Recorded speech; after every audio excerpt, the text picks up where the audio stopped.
Hello, I'm Berthiaume, and in this video I'll be building a 1/44th scale Platz Dragon kit of the NASA SR-71A Blackbird.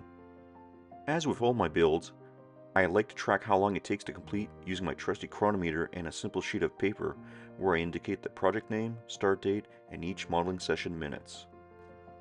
The first step was painting the one-piece cockpit.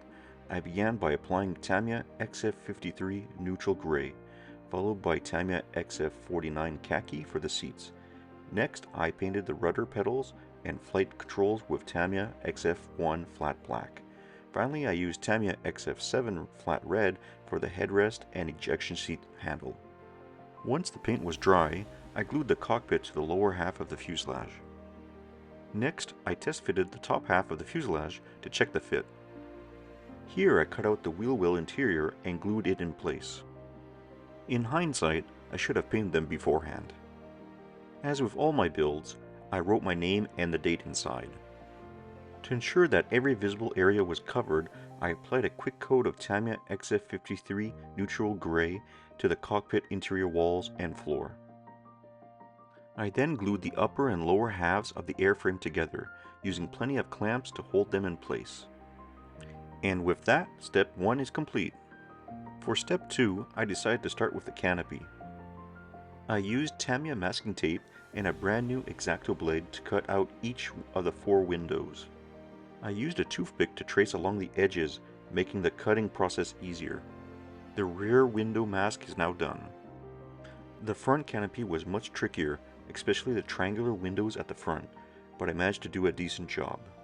I then proceeded to glue the canopy clear parts in place using Microscale Industries Microcrystal Clear. As I finished gluing the rear canopy, I suddenly realized that I hadn't added any weights to the nose to prevent the plane from becoming a tail dragger. I found my bag of lead fishing weights and proceeded to cut them into small pieces. I then inserted the lead weights into the front cockpit area, placing them between the front and the rear cockpit sections. To ensure the weight stayed in place, I added drops of white glue using a toothpick, adding even more weight. Now it was safe to glue the front canopy. Next, for step 2, I worked on the air intakes, exhaust, and tail fins. I decided to leave the air data probe part B13 for last to avoid damaging or losing it during the build. The inlet cones were easy to install thanks to the slotted grooves that guide the parts into place. I never realized just how pointy the inlet cones are on this aircraft, even on a scale model. The engine exhaust section, like the inlet cones, used precise grooves to guide the parts into place. Next, I glued the tail fins, which was surprisingly easy. This is a well-engineered kit. I decided not to glue the exhaust nozzles yet, as I wasn't sure how I would paint the interiors. I took all the parts outside and began by spraying them with Tamiya Fine Surface Primer. And of course, I wore a respiratory mask. Back inside, I checked for any issues and found a few around the canopy and nose area, which I sanded smooth afterwards. I'm not sure what these small dimples are, but I decided to leave them alone as I feared making them worse. I figured that they wouldn't be noticeable once I applied the black paint anyhow. I then went back outside for a second coat of primer. The black paint I'll be using, a Revel brand spray, isn't actually black, it's called anthracite, which resembles a dark charcoal color. After a few days of allowing the primer to dry, I went back outside to apply the first coat of paint. However, once inside, I immediately noticed that the air inlets weren't fully covered, revealing the gray primer underneath. Fortunately, Revel also offers small paint jars of the same color, so I used a small paintbrush to apply some in the inlets, just in case the second coat of black paint doesn't cover it properly. A few days later, I was back outside for a second coat of paint. Next, I focused on the 3 wheel wells. The instructions indicate to use Tamiya X10 gunmetal. And now I glued the front wheel wells to the fuselage. And here are the rear wheel wells also painted. The SR-71 features an unusual exhaust nozzle, likely due to the titanium used and the type of jet fuel burned. My research indicated that other scale modelers use a peach color for this area. I experimented with mixing white, flat flesh, and orange to achieve a similar hue. I then applied a generous amount of Tamiya black panel line accent color to the exhaust section to highlight all the ridges. However, the peach color continued to bother me, and further research revealed that the exhaust can appear in various shades. I suspect this variation depended on the condition of the exhaust. I therefore decided to go visit my local hobby shop and picked up a bottle of Tamiya X31 Titanium Gold. I also discovered that Tamiya makes X32 Titanium Silver, which sounded perfect for the wheel wells. Using my magnifying headset, I carefully repainted the wheel wells and exhaust. The Titanium Silver looks way better now. And for the exhaust, the Titanium Gold is the way to go as far as I am concerned. Next, I painted the interior of the wheel well doors. I now need to apply a clear gloss coat before I can add the decals. I proceeded to mask the wheel wells and use small pieces of Kleenex to cover the exhaust. Here I am again in my backyard, wearing my mask. Wow, that clear gloss coat really makes this kit shine. For long decal sessions, I like to use a coffee mug warmer to keep the water at an optimal temperature. The kit offers 3 different eras to choose from. I decided to go with the first one from 1971 to 1978 because I like the yellow markings on the vertical stabilizers and beneath the canopy windows. Additionally, it's the only era featuring the US Air Force markings and long white lines underneath the aircraft. I began by applying a coat of Microscale Industries Microset solution with a Q-tip on the tail stabilizers to improve decal adhesion. A couple of minutes after placing the decals, I applied Microscale Industries Microsol solution to soften them, allowing the decals to conform to the surface and follow all the grooves, creating a painted-on effect.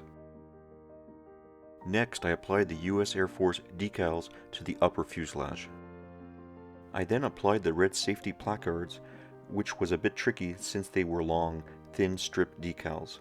After that, I added some more US Air Force markings and the refueling panel decal. Underneath the canopy, I carefully applied the rescue markings. These decals are small and intricate, so I took extra care to position them correctly, ensuring they lined up perfectly. Moving on to the underbelly of the aircraft, I applied more US Air Force markings along with the 6 white access panel lines. Using a magnifying glass, I noticed that these decals actually contain tiny wording, barely visible to the naked eye, adding an impressive level of detail. Next, I added the remaining markings under the cockpit area, taking care to position them accurately to ensure they complemented the overall design of the aircraft. Lastly, I placed the engine identification numbers, taking my time to carefully align them. The next day, I took the kit outside and sealed the decals with another coat of clear gloss. I began adding some weathering using Tamiya Gray Panel Line accent color. I had purchased this some time ago, eagerly waiting for the opportunity to use it on a black aircraft. I broke the jet into small sections, applying the panel line solution to all the crevices. After waiting a few minutes, I wiped the excess using Tamiya X20 thinner. Here, we can see on the left is the weathered section, while on the right is the unweathered one. There's quite a noticeable difference. With the weathering complete, I moved into my garage as it was too windy outside. Wearing a respiratory mask, I applied 2 clear flat coats to dull the finish and seal everything in. Now that all the spraying was complete, I needed to patch the hole used for mounting the model while I was spraying it. I applied several coats of Tamiya white putty to conceal it. I then applied a small amount of anthracite paint and added a touch of Tamiya Gray Panel Line accent color to help blend it in. I shifted my focus to step 3, starting with the nose gear, which was fairly straightforward to assemble. The main landing gear was a bit more complex to work on. I encountered conflicting information and images, with many sources stating that the tires were infused with aluminum powder. Eventually I discovered that the nose gear was housed in an air-conditioned space, while the main landing gear tires were specially infused with aluminum to enhance their heat resistance. This explains why the sidewalls of the main gear wheels have an aluminum color. Using some helping hands, I first positioned the main landing gear in place. Next, I installed the nose gear, which fit like a glove, providing a secure and precise connection to the assembly. I proceeded to remove the mask from the canopy glass, unveiling the clear panes and revealing the details inside. To my surprise, I could actually make out the red headrests on the seats through those tiny windows. Now it was time to install the final piece, the air data probe, part B13 from step 2, which I painted in titanium silver. And that's it! Another kit completed! Here are most of the items I used to build this fantastic model. I highly recommend this Platz kit and wouldn't hesitate to purchase another one from this brand. At last, I'm excited to showcase my 1/44th scale SR-71A Blackbird. This project started on July 19th, 2024 and wrapped up on October 4th, spanning 11 weeks and requiring a total of 12 hours to complete.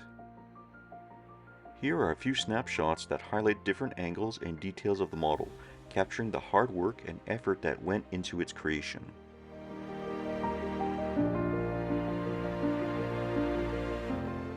And here, a little 360 video. Thanks for watching, and until next time, keep on scale modeling!